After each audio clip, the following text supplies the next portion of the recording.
खुलुमबाय नोंथांमोनखौ बयखौबो बरायबाय दिनै 21 जुलाइ 2023 बाराय जाबाय शुक्रबार फैदो दिननि खौरांफोरखौ बेखेवनोसै। मणिपुराव हारियारि दाङाबाजि सोलिबाय थानाय समावनो मोनसे मुगैथाव आरो लाजिनांथाव भिडिअ'आ सोराङाव फैदों। सानै आइजोखौ लं-थं खालामनानै लामा लामा बेरायहोदों आरो आइजोफोरनि गावारि बेसादफोरखौबो मानसिफोरा दांनानै इनाय खालामदों। लोगोसे बे भिडिअ'आ आथिखालाव ससियेल मिडियानि गेजेराव गोबां गोसारगासिनो दङ आरो बे जाथायजों लोब्बा थानाय दायनिगिरिफोरखौ मणिपुर पुलिसआ नायबिजिरगासिनोबो दङ। गुवाहाटी रेलबादा पल्टन बाजारनिफ्राय पुलिसआ गोख्रों सिग्रोमनानै आयेननि बेरेखायै लांखुमा नाजानाय 45 लाख रांनि गय सुपारि गासै 100 बस्तानि गय सुपारिखौ बोखांनो हादों।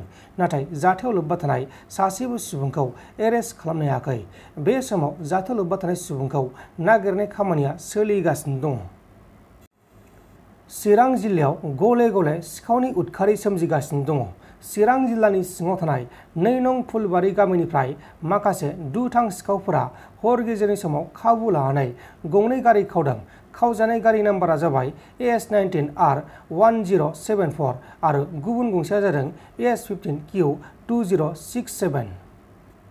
खुलुमबाय, आं मैदो फुलबारिनि जोंहा बिदिनो दानि मोना 20 तारिख थांनाय मोनायावहाय मोनसे जाथाय जादों। माने जोंना गारि स्कुटि मा होनो पालसार गारिया खावनानै लांबाय आरो सिखावा।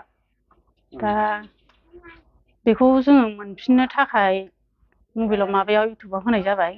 दा अननानै रायजो राजाया बेखौ मोनथियोबा सोरबाफोर नुदोंबा मबाइल नाम्बारखौबो होना होखानोसै आरो दा बेजों लोगोसे होनानै रायजो राजाफ्रा नुयोबा अननानै खोन्थाहरबानो जाबाय आरोखि जोंनो मबाइल नाम्बाराव। पुलिसनि एफआइआर होगोन नामा? एफआइआरखौथ' हैदों, औ दहाय फुङावनो हैदों। पुलिसआ माने एफआइआर होनायाव नागिरनो बायदि होनदों, नागिरगोन होनदों। ओमफ्राय दा मानसिखौबोथ' जों मोनथिया नङा एसे मोनथिबायानो। दा जों मानसिखौथ' हमखागोनानो जों जेरैबाबो।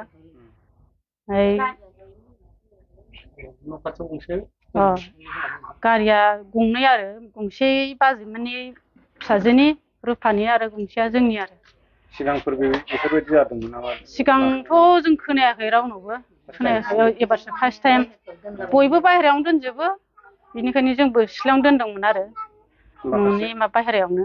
माखासे जे गोबां मानसिफ्रानो बेबायदि जायगायाव बायहेरायावहाय गारिफोर दोनो, बिसोरखौ माबायदि सांग्रांथि होनो सानो?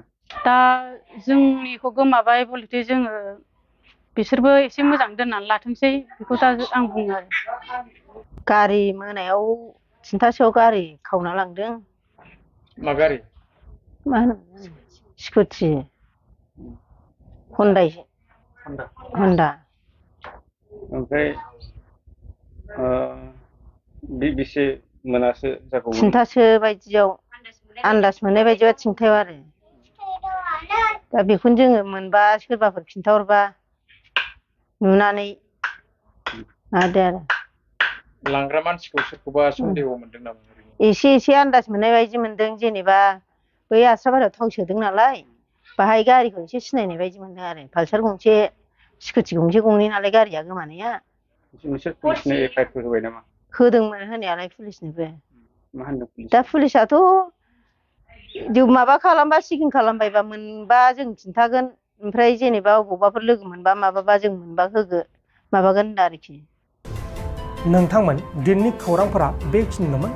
बेखिनिसिम नायनायनि थाखाय नोंथांमोननिसिम रोजा रोजा साबायखर। गोजोन्थों। एसेनोसै। जय बर' हारिनि।